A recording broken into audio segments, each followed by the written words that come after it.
Hi YouTube, it's been a while since my last video and well, when you're me and you love sports, the Olympics are a big event in your life. You take off 16, 18 days and watch the best of the best come together in South Korea. And now, by segue into that, we have seen the best of snowboarding, which was um, Chloe Kim in women's, and also the best of skating, which I'd hoped was Karen Chen, but it didn't happen that way. But skate as she might, she finished 11th and 12th, and there also was the Kynrim or the Nyrim couple, and I'm sorry if I got the name wrong, but please correct me down below if you see this video. And I really like them because they are a married couple, and they yeah, that's pretty much the size of it. They are the kind of couple that skate, they skate their heart out, and you really see the love in their eyes and the passion in their skating.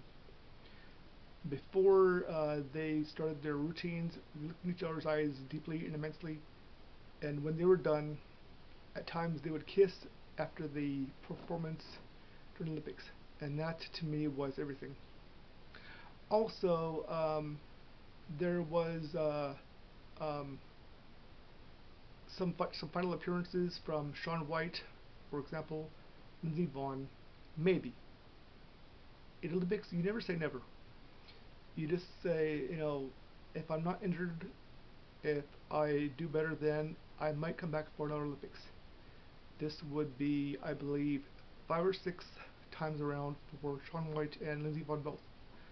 But I really think that these Olympics showed themselves to be what people thought they weren't, meaning that PyeongChang is a very small town, and they made it work. Thanks largely to a lot of people who have a lot of heart over there, and previous Olympians like the the skater who brought it all together. Her name is Kim Yeon, I think. Don't quote me on that, but I am trying to remember as many names as I can. And being that it's been a month ago since the last Olympics, but I really do appreciate these Olympics for what they've done. They brought the world together, and also, speaking of the world, they brought together North Korea and South Korea, not as one, not as two, as three teams. If you noticed in certain events, you saw um, Korea as a whole, the United Korea. You saw South Korea in some events, or most of them. Then you had North Korea, and they too were in the Olympics as well, under their own sports that they competed in. And that's what makes the Olympics special. They bring the world together, and true to the Olympic origins, they come together and they set aside their differences, national differences, whatever, through language barriers and so on. But that's the games are all about. The Olympics are to be a uniting force, and that is why I really like the Olympics. We set aside our differences for 16, 18 days. The reason I say 16, 18 is because little do people know that the opening ceremonies is day 0, and also the closing ceremonies is also day 0. So you figure in 16 days, and then 18 plus the opening and closing. Got that? Good. Anyway, but what people don't realize is this will be the first time the Asia bloc has a lock on the Olympics. If you go back to PyeongChang, South Korea, in 18, right? The 18 Winter Games.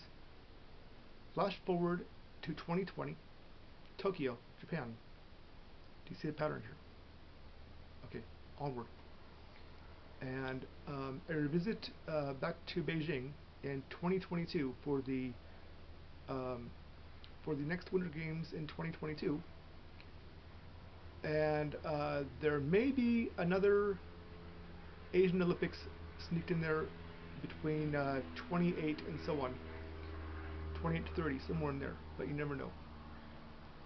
But I really like the way things have gone because for those, if you haven't noticed, there was a huge influx of Asian American athletes, Chinese American, Japanese American, Thai American, and so on.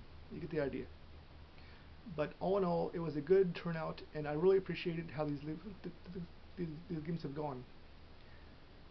Pardon the minor stutter there.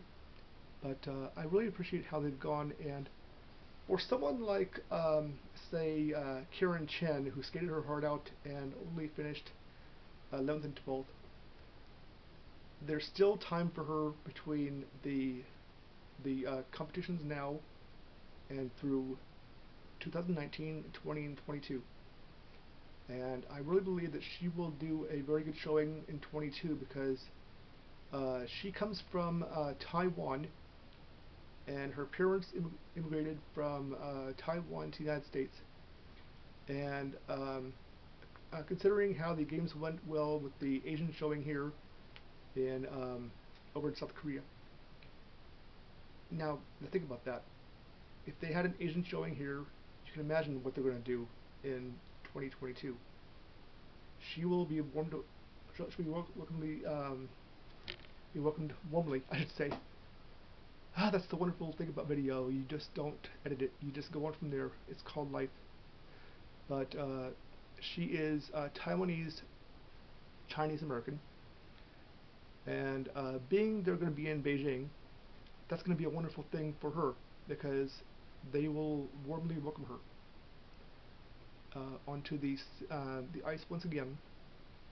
And also, speaking of Beijing, how do you transform the Olympics from summer games to winter games? Easy. From what I've heard, the swimming pool and the videos from the 2008 Summer Games, Beijing, the velodrome and a few other places are going to be turned over. The swimming pool will now be converted into a curling sheet, if you can imagine that. Also, the arenas where they've had the previous events, they are going to have, like, the ice skating. I'm not sure where that's going to be at this time yet in Beijing 2022, but we will see as those games progress. But I will be updating you more and more as we draw near to the Summer Games 2020 in Tokyo, Japan.